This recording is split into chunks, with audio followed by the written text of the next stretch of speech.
Assalamualaikum warahmatullahi wabarakatuh.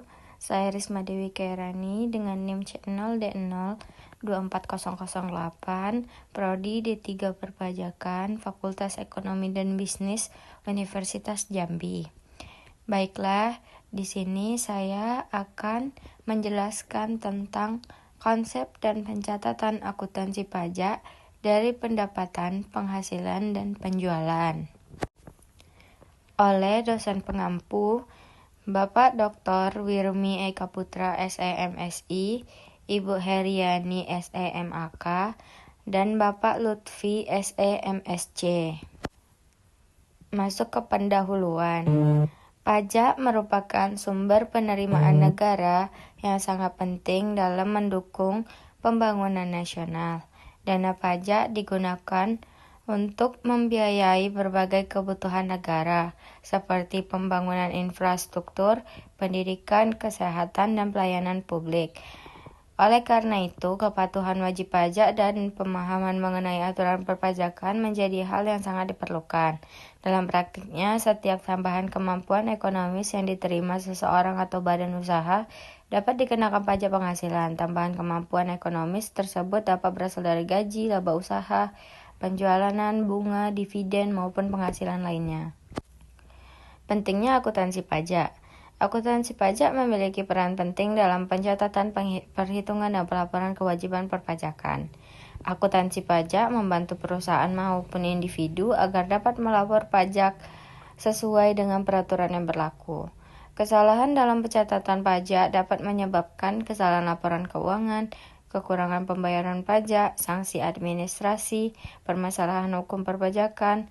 Karena itu, pemahaman mengenai konsep pajak dan objek pajak sangat diperlukan oleh setiap wajib pajak. Klasifikasi pajak atas penghasilan. Pajak atas penghasilan dapat diklasifikasikan berdasarkan subjek pajak, jenis pajak penghasilan, dan sifat pengenaan. Klasifikasi ini bertujuan untuk memudahkan pemerintah dalam pemungutan pajak serta memberikan kejelasan kepada wajib pajak mengenai kewajiban perpajakan mereka. Secara umum, penghasilan yang dikenakan pajak meliputi gaji dan upah, honorarium, hasil usaha, pendapatan modal, jasa, dan penjualan. Klasifikasi berdasarkan subjek pajak orang pribadi meliputi karyawan, pekerja lepas, profesional, dan wirausaha perorangan. Penghasilan dikenakan PPh pasal 21, PPh final, maupun PPh umum.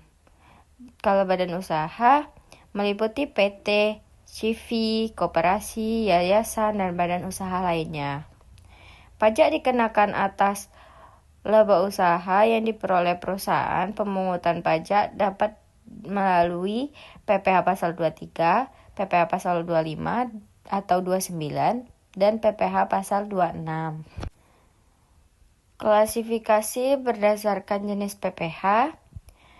Beberapa jenis penghasilan yang berlaku di Indonesia antara lain PPh pasal 21 atas gaji, upah, honorarium, PPh pasal 22 atas impor dan kegiatan tertentu, PPh pasal 23 atas bunga, royalti, sewa, dan jasa, PPh pasal 25 angsuran pajak tahunan, PPh pasal 26 penghasilan wajib pajak luar negeri, PPh final pajak yang bersifat final atau yang dipungut hanya satu kali, dan PPh UMKM 0,5% untuk usaha mikro dan kecil tertentu. Klasifikasi berdasarkan sifat pengenaan. PPh non-final, pajak dihitung berdasarkan laba bersih setelah dikurangi biaya dan PTKP. Pajak yang dipotong sebelumnya masih dapat dikreditkan dalam SPT tahunan. PPh final, pajak langsung selesai saat penghasilan diterima dan tidak dihitung kembali dalam SPT tahunan. Contohnya pajak bunga deposito dan pajak UMKM final 0,5%. Klasifikasi ini membuat sistem perpajakan lebih tertib dan terstruktur. Selanjutnya, penghasilan yang termasuk objek pajak. Objek pajak adalah setiap tambahan kemampuan ekonomis yang diterima atau diperoleh wajib pajak baik dari dalam negeri maupun luar negeri. Contoh penghasilan yang termasuk objek pajak: gaji, upah, laba, honorarium, dividen, bunga, royalti, sewa. Penghasilan yang bukan objek pajak: tidak semua penghasilan dikenakan pajak. Beberapa jenis penghasilan dikecualikan sebagai objek pajak berdasarkan Pasal 4 ayat 3 UU PPH. Contohnya bantuan, sumbangan tertentu, zakat, infak, sedekah, warisan, hibah keluarga tertentu, setoran modal, klaim asuransi tertentu, dividen tertentu, dana pensiun tertentu. Dan ketentuan ini bertujuan memberikan keadilan dan mencegah pajak berganda. Contoh penghasilan bukan objek pajak, yaitu warisan dan hibah. Harta warisan tidak dikenakan pajak, tetapi tetap wajib dilaporkan dalam SPT tahunan. Dividen tertentu, dividen yang diterima badan usaha dalam negeri tertentu dapat dikecualikan dari PPH karena sudah dikenakan pajak sebelumnya. Dana pensiun, iuran dana pensiun yang disahkan pemerintah bukan merupakan objek pajak. Kesimpulannya, pajak penghasilan memiliki peran penting dalam penerimaan negara dan diatur melalui sistem klasifikasi yang jelas berdasarkan subjek pajak, jenis pajak, dan sifat pengenaannya. Penghasilan menjadi objek pajak meliputi berbagai bentuk tambahan kemampuan ekonomi seperti gaji, laba, bunga, dan lain-lain.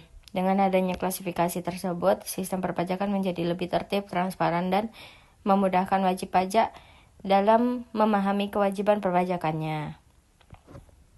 Baiklah, hanya itu yang dapat saya sampaikan. Lebih dan kurangnya saya mohon maaf. Saya tutup dengan wassalamualaikum warahmatullahi wabarakatuh.